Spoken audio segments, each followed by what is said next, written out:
আসসালামু আলাইকুম রহমতুল্লাহ। আমরা এসেছি ফকিরহাট উপজেলার লক্ষ্মপুর ইউনিয়নের ভবনা দক্ষিণপাড়া থেকে। স্বেচ্ছাসেবী সংগঠন ভবনা দক্ষিণপাড়া যুব সমাজ কল্যাণ পরিষদের পক্ষ থেকে আমরা এখানে এসে পৌঁছেছি। মূলত আমরা এসেছি দ্বীনি শিক্ষা সফরের উদ্দেশ্যে। জি আমরা প্রথমে এসে আল্লামা সাইদি রহমাতুল্লাহির প্রতিষ্ঠিত ফাউন্ডেশন সাইদি ফাউন্ডেশনে সেখানে আমরা এসে আমরা তার কবর জিয়ারত করেছি। তারপরে আমরা তার যে এই যে পিরোজপুরের জিয়ানগরের সাইদখালী এলাকায় তার যে যে যে বাসভবনটায় যাওয়া এখন আমরা আছি, এই বাসভবনটা দেখার জন্য আমরা এখানে আসছি। আচ্ছা, আমরা একটু এটা ঘুরে দেখবো এবং আমরা আমরা একটু দেখি। আচ্ছা, উনি তো একজন এমপি।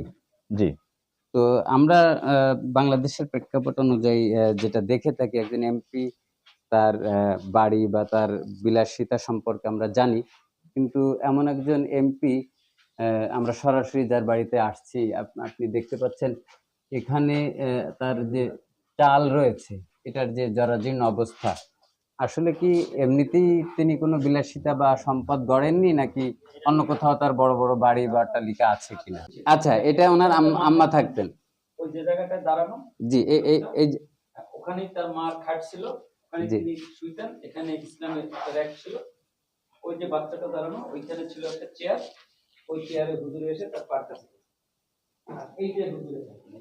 জি এই সুপ্রিয় দর্শক, দেখতে পাচ্ছেন এখানে তার আম্মা থাকতেন এবং এখানে হুজুর যখন আসতেন এই রুমে তিনি অবস্থান করতেন। এই বাহির থেকে খুব বেশি বোঝা না গেলেও এখানে মোটামুটি প্রশস্ত জায়গা রয়েছে। এই এই রুমটাতে আল্লামা দেলোয়ার হোসেন সাইদি সাহেব উনি এসে বসতেন। এখানে একটা স্পেস রয়েছে। মানে বাড়িতে আসে। এই এই জায়গাটিতে বাথরুম এবং এ পাশে একটু বসার জায়গা রয়েছে, করিডোরের মতো। এই রুমটাতে সাইদি সাহেব তিনি এসে থাকতেন।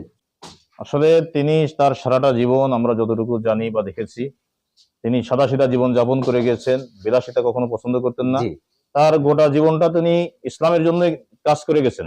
জি এবং সব থেকে বড় যে বিষয়টা আমি আপনাকে অবগত করবো বা আপনি হয়তো জানেন যে দীর্ঘ আওয়ামী লীগ সরকারের শাসনামলের শুরু থেকে নিয়ে এই 17টা বছর জি তিনি তার বাড়ির এই যে ভাঙ্গা ঘর হলেও জি সেই তার ভাঙ্গা ঘরের মায়া থাকলেও তিনি কিন্তু ভাঙ্গা ঘরটা পর্যন্ত তিনি আসতে পারেন নাই। আচ্ছা আচ্ছা। আওয়ামী সরকার এতটা নির্যাতন করে তাকে কারাবন্দী করে রাখছিল। তিনি খুলনাতে একটি তার বৃহৎ প্রতিষ্ঠান রয়েছে, কামিল মাদ্রাসা, সিদ্দিকিয়া মাদ্রাসা, এবং তার একটা শাখা আমরা দেখেছি রূপসা এবং সাসিবুনের মাঝামাঝি একটা শাখা রয়েছে। এবং কিছুক্ষণ আগে যেখানে আপনারা গিয়েছিলেন, এটা হচ্ছে সাইদি ফাউন্ডেশন। এরপরে দেখলাম সাইদি সেতু। এখানে তার কষ্ট অর্জিত যে ইনকাম থেকে কি তিনি এরকম দান অনুদান বা এরকম ব্যয় করতেন কিনা? হ্যাঁ, যতটুকু আমার জানা আছে যে তিনি তার জীবনের, প্রথমে আমি বলছি যে তার জীবনের যত অর্জন যা কিছু তিনি ইসলামের জন্যই করেছেন। এবং এই যে যে বাড়িতে আমরা আছি, আমরা তার বাড়িটা দেখলেই আসলে বুঝতেছি যে তিনি ইচ্ছা করলে কিন্তু বিলাসবহুল একটা বাড়ি করতে পারতেন, কিন্তু তিনি কিন্তু সেটা না করে তিনি, আমি যতটুকু যা দেখতেছি, তিনি খুলনাতে দারুল সিদ্দিকা কামিল মাদ্রাসা প্রতিষ্ঠা করেছেন। এরপর আপনি যার একটা বললেন যে সেটা সহ এই যে সাইদি ফাউন্ডেশনে আমরা আসলাম, তার প্রতিষ্ঠিত তিনি একটা ফাউন্ডেশন করে গেছেন, সেখানে মাদ্রাসা এবং জেনারেল শিক্ষা প্রতিষ্ঠান সহ মসজিদ, এই যে যা কিছু করেছেন তিনি কিন্তু ইসলামের জন্য, দিনের জন্য করে গেছেন, সমাজের মানুষের কল্যাণের জন্য তিনি কাজ করেছেন। আচ্ছা, আমরা একটু দেখবো ভিতরে কতগুলো রুম আছে এবং স্পেস কতটুকু। না, শুধু পৃথিবীর প্রায় 50টার অধিক দেশে তিনি কোরআনের তাফসির করেছেন, কোরআনের মাহফিল করেছেন।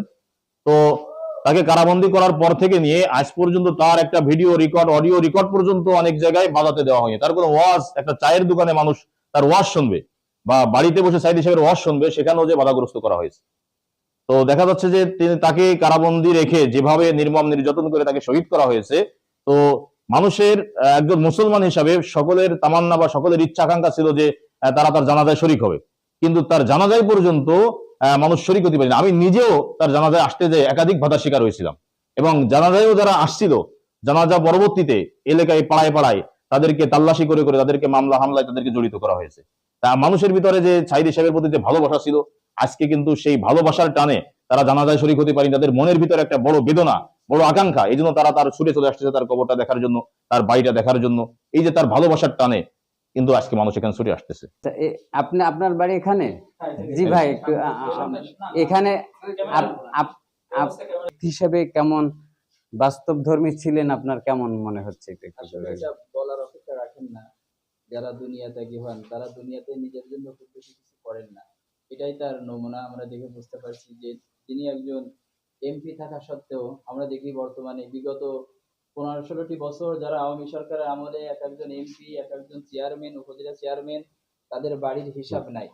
এরকম অসংখ্য বাড়ি তারা করেছে জি বিভিন্ন জায়গায়, অথচ যিনি আল্লামা সাঈদী 50টি দেশে কোরআনের তাফসীর করেছেন, জি জি তার বাড়িটা দেখলেই বোঝা যায় তিনি যতগুলো কাজ করেছেন ইসলামের জন্য করেছেন, কোন অবৈধ সম্পদ তিনি এবং যাদের জুলুমের কারণে আল্লামা সাঈদী দীর্ঘ 13টি বছর জেলখানায় ছিল, আল্লাহ যেন সেই জালিমদেরও বিচার করেন, আমরা সেই দোয়া করবো ইনশাআল্লাহ। ইনশাআল্লাহ।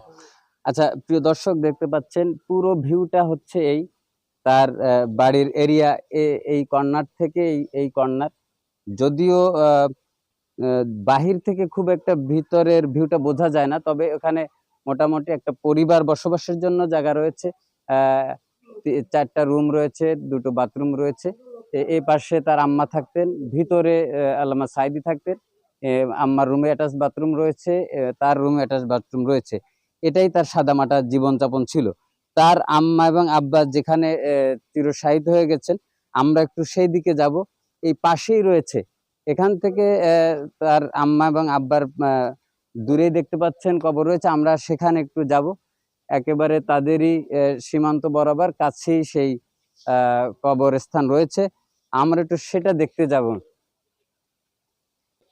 দর্শক, 5 তারিখের পর থেকে যেসব ভক্তবৃন্দ যারা ছিলেন বিগত 17-16 বছর থেকে, যারা তাদের প্রিয় মানুষটির বাড়ি এবং আল্লামা সাঈদীর পরিবারের সাথে সাক্ষাৎ করতে পারেননি, তারা কিন্তু এই 5 তারিখের পর থেকেই কিন্তু উপচে পড়া ভিড়। আমরা এখানে যতটুকু শুনলাম যে প্রতিনিয়ত এখানে লোকজন আসে।